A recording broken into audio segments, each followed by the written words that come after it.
Hey there, it's Paula G, and I'm here with another observation from the 10 observations from 10 years in business. And you may think that you're in the business of, say, being a yoga instructor or a coach or a consultant or a therapist or an accountant. You may think that that's really your business, but I'm here to tell you that you're in the business of sales and marketing. So what I find all the time, and I did this myself, is you find that you get into business because you love doing your thing, the thing that you're good at. You love writing because you're a writer. You love teaching yoga because you're a yoga instructor. You love learning about the body because you're into fitness or nutrition. And that's wonderful. That's part of your gift. That's part of your gift to the world. And then what happens? You start your business, and if you're anything like me, I had set everything up. I had set up a website, and I had set up a few business bank accounts, and I was all ready and excited to connect in a heartfelt way and coach and consult with people. But guess what happened? No people. No people. It was just me sitting here thinking, oh, well, hey, if I post a blog post, then the clients will come running in. So I sat down and I wrote because I love to write, and nothing at all happened. I thought, oh my gosh, well, my background is in finance and accounting and a lot of time in IT and web development. So my opinion of sales and marketing was right out of the Dilbert cartoon, where got the technology people and they hate marketing and marketing hates the technology people. Well, that's what it was like in my head. But then 3 things happened in a row, besides the fact that, of course, I was sitting around ready to starve to death because I had no damn clients.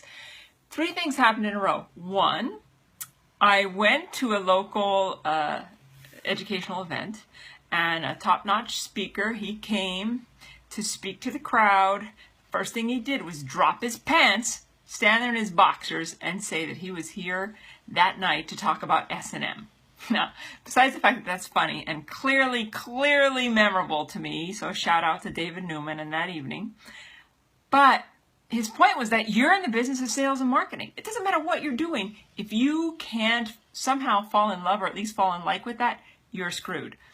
Then the second thing that happened in a row was that I got a coach who said to me, map out your time for when you would see clients, how much time you spend in your business. And any time that you're not actually seeing clients, you should be addressing something, taking a marketing action, taking a sales action. Because until you get enough clients to fill out your space and be fully booked, the rest of that time, dedicated to sales and marketing. And third, and this was very impactful to me and brought it home in a way that I really love, is I went kayaking with one of my favorite outfitters up there in Maine Kayak, so mainekayak.com, shout out to Alva. But we talked about how he got into the business, and he, of course, loves kayaking. He loves the outdoors, and he did intensive outdoor things in his training that I couldn't even begin to want to do.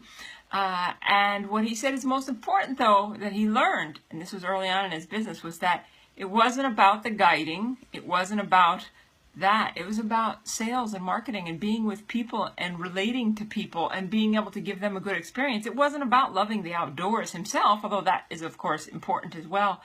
But it's just such a small piece because the rest of it has to do with customer service and sales and marketing.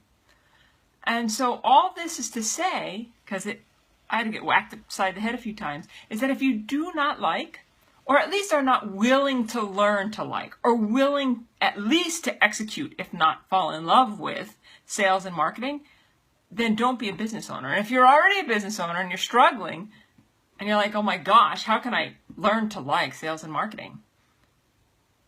It needs to happen. I can help you do that. I've helped people do that because it's not about being salesy. It's not about being a flashing billboard. But if you can't find an organic way to like that and execute that, you're basically going to be, you can be the world's best writer, world's best yoga instructor, world's best and most amazing nutritionist, therapist, coach, consultant, whatever. But if nobody knows you exist, and you don't have a system for consistently getting out in front of people, building relationships, and then having sales conversations, you're not going to have a business. So give that some time to think in. It's not like the most exciting message you'll hear today, but I can tell you it'll be one that'll make one of the biggest differences in your business. So if you want to hone in on the top 2 things related to your sales and marketing that are holding your business back, I invite you to go over and take the quiz at thepologycompany.com/quiz. It'll help you hone in into what's really going wrong with your sales and marketing, and then some steps to actually fix it. So remember, a little bit of S&M is important every single day as it relates to your business. With that, I sign off and invite you to create a great day.